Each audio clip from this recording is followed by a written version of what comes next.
My family and I came to California when I was 15 and pregnant with my daughter. When I went into labor with my daughter, they brought her up right on my chest. We all cried.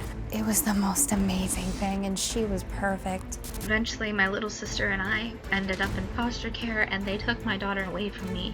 There really was no reason why they took her. They wanted her. I found out that my daughter was put into a new foster home with a woman named Jillian. This woman is the most immature, stupid, retarded, ugly person I've ever met in my life. I do not care what happens to this woman. And she said, I promise no matter what happens, I will always keep her in your life. I held on to that. She completely blockaded me. She was just saying it to a scared 16-year-old so that she may take her baby. I do believe that she manipulated the adoption by lying to Child Protective Services about who she was. I think she's a pathological liar and she's a horrible role model for my daughter. When I see Jillian in her photos, I don't see a mother, I see a party girl. I mean, what a narcissistic little tick. I do think that she's promiscuous. She looks like a stripper. Before she adopted, she was referring to herself as mommy. How dare you refer to yourself as mommy? How dare you? It's been 5 years since I've seen my daughter. 5 long years. I would give my life if I could just see her again.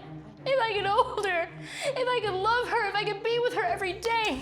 I wish Jillian could know how much this hurts.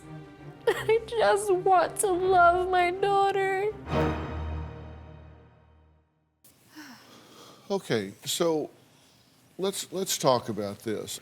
You're saying the government came in and using their police power and their agency power, Yes. basically kidnapped your child. Yeah, it may not have been, 2 men in a van, but it was a big bureaucracy that was completely against my family, and we were just 3 women.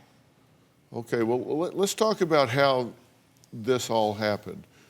You were living in Florida, right? I was living in Florida with my 2 daughters, and we sat down and decided it was time for us to leave.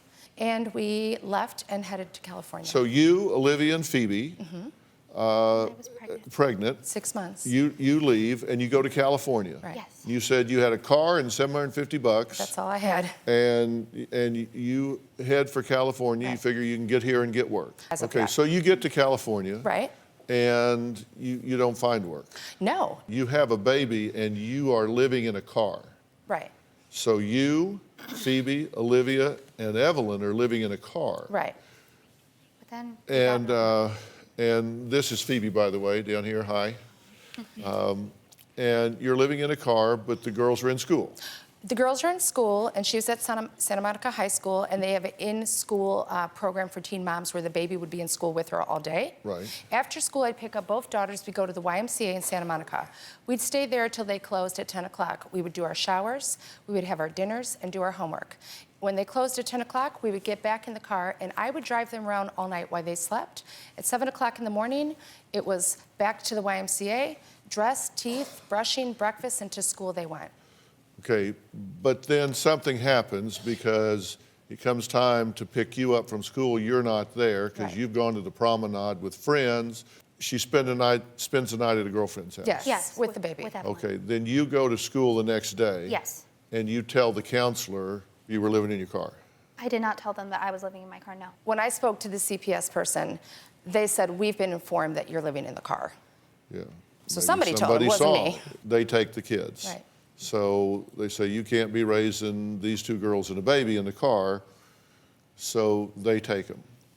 Now, at that point, they tell you, according to you, they tell you, if you'll plead guilty to something, anything, we'll give you your kids back. That's exactly what they told me. And I'm sorry, I don't understand the logic of that. Plead guilty to something and we'll give you your kids back. What did they want you to plead guilty to? I honestly have no idea. Do you have a story or a question for me? Click the link in the description and tell me what in the world is going on.